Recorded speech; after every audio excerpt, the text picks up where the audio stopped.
Ministers to scrap the DWP program, allowing landlords to tap into tenants' benefits. I'm going to read into this exclusive from The Guardian, you guys. Let's go.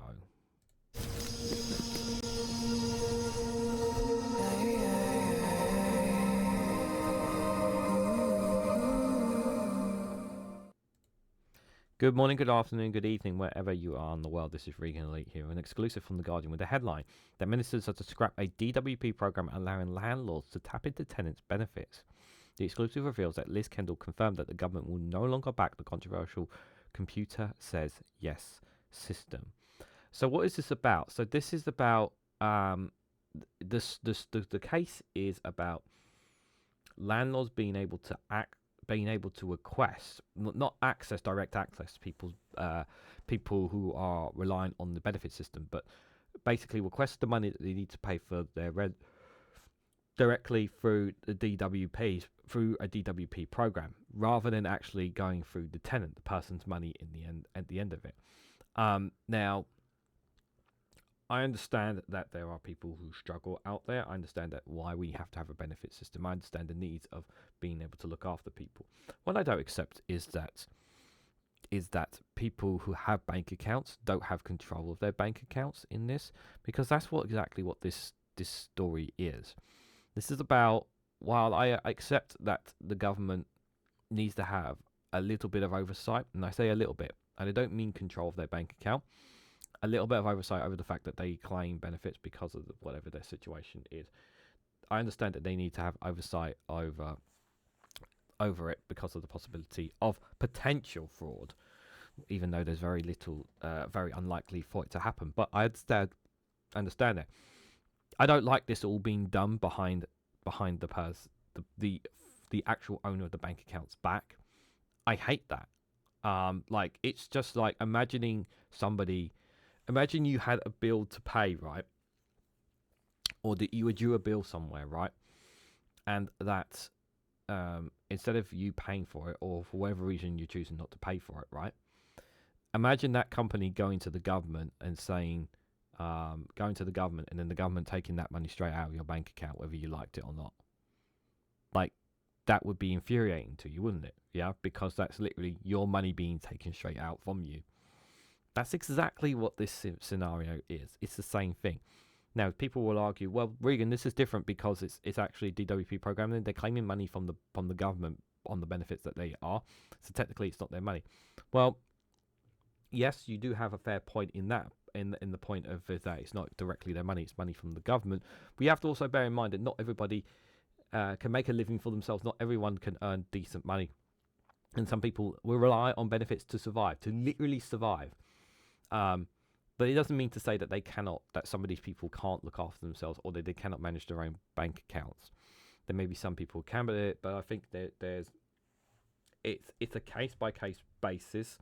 But I just don't accept this premise that the government or that anyone should be allowed to tap into people's bank accounts to be able to take or move money or remove money in any way, remove money in any way, shape or form, unless there is consent from the owner of that bank account. That's my general position. You can disagree with it, even if they are someone who is claiming benefits, because at the end of the day, it's supposed to be your bank account and your money within there. So let me read a bit more into this. So, ministers are to scrap a controversial computer says yes program that automatically approves landlords' requests to deduct hundreds of pounds from tenants' universal credit benefits without their consent. This is the thing. They have no say. That's what this system was supposed to be. So last month, a judge ruled that the click screen program used by the Department for Work and Pensions, the DWP, to process tens of thousands of deductions requests each year was unlawful.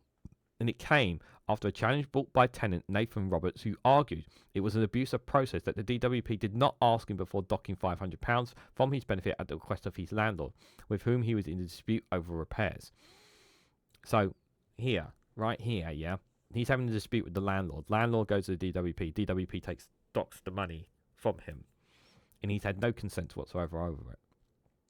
The Work and Pension Secretary Liz Kendall confirmed on Monday night that the DWP would not appeal against the judge's decision and would examine ways to replace the automatic program with a system that gives tenants more say over their benefit deduction. And they should. I am determined to right the wrongs that have persisted in the benefit system for too long. The automatic approval of landlords' requests for tenants' benefits to be deducted is one of these, Kendall said. Yeah, this is dangerous. This is absolutely dangerous stuff here. Like somebody, like this. Remember, these are some of the ideas that were like I do fear for people on benefits. Like, could you imagine the horror if we had a reform government and some of the things that they would do to people for some of these people on benefits? Do you have any idea how horrible that would be for them? How cruel that reform would be to them? Cruel is the word. The internal review of landlord deductions will be part of a wider overhaul of universal credit designs and process promised by the government as it grapples with what it calls the UK's broken welfare system. Stephen Trimms, the minister responsible for universal credit, said, "The benefit system needs urgent reform and we are taking action across the board to do this, whether that's tackling the huge combination of debt by carers allowance for recipients to fall on their own, or this automatic deduction of benefits purely at the request of a landlord." Yeah, this automatic deduction needs to stop, full stop. Last month's ruling on Robert's claim that it was unlawful for DWP to pay the £460 rent element of his benefit and a £45 deduction for allocated rent arrears directed to his landlord, Guinness partnership, without consulting him. Yeah, this is the thing. He has to be in the he has to have a say in the conversation, because at the end of the day, it's his life you're playing with. It's his money you're playing with here. The judge agreed, declaring it unfair that a tenant who could be adversely affected by rent arrears deduction and a rent division request had no opportunity to make representation beforehand. Well, there you go. That tells you everything. The DWP's engagement in the outcome of this case is a positive, if berated, step.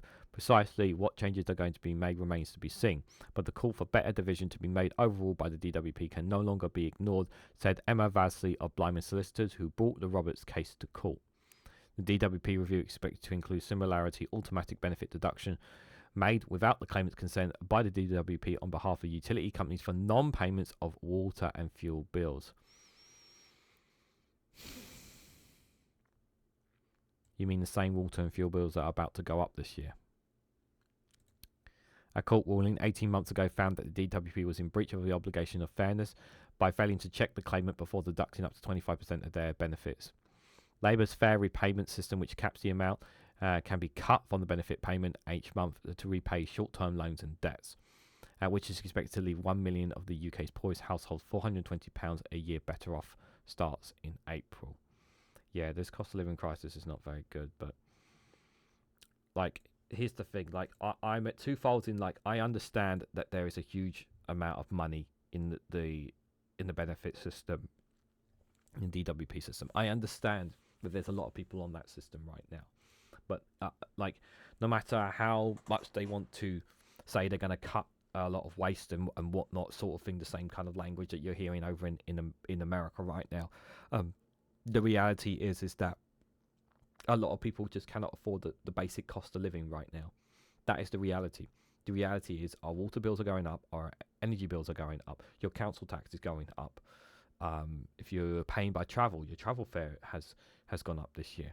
I don't, like, these people do not, the government have completely not figured out that we are getting worse off. The gap between what we had and what our older generation, the last generation had, is much wider. They were able to afford a house. They were able to afford rent. They were able to afford a living. I'm 37 years old. And even if me and my partner were earning a decent wage, we would still struggle. We would still struggle with just rent. Never mind owning a home.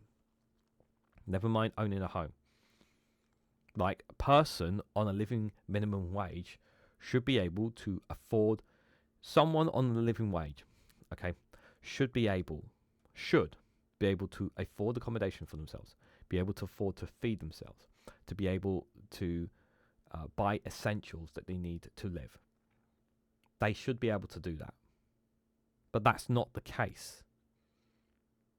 And so, if you're not in a relationship and you're living on your own, you're buggered. You're quite literally buggered.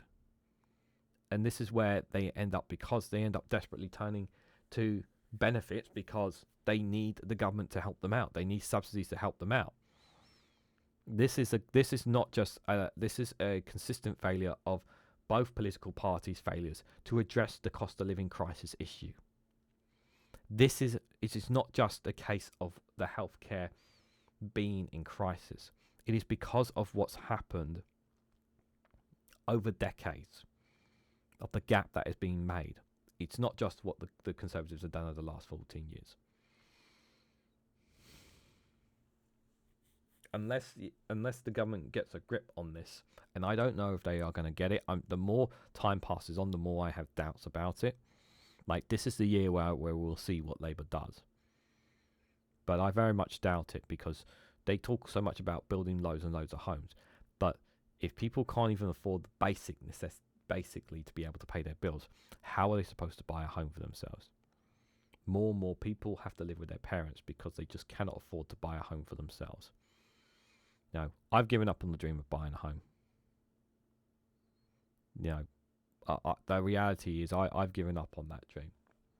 And many other people around my age and younger who want to own a home, raise a family and whatnot, that dream is very bleak for them, even no matter how hard they work. Even if they get a second job, it is still very bleak for them. And people should not have to work 60, 70, 80 plus hours to make that dream a reality. But that is the situation many people are in. What do you guys make of this exclusive? What do you guys make of the DWP programming? What do you make of this cost of living crisis, which I talked about as well? Let me know your thoughts and more down in the comment section below.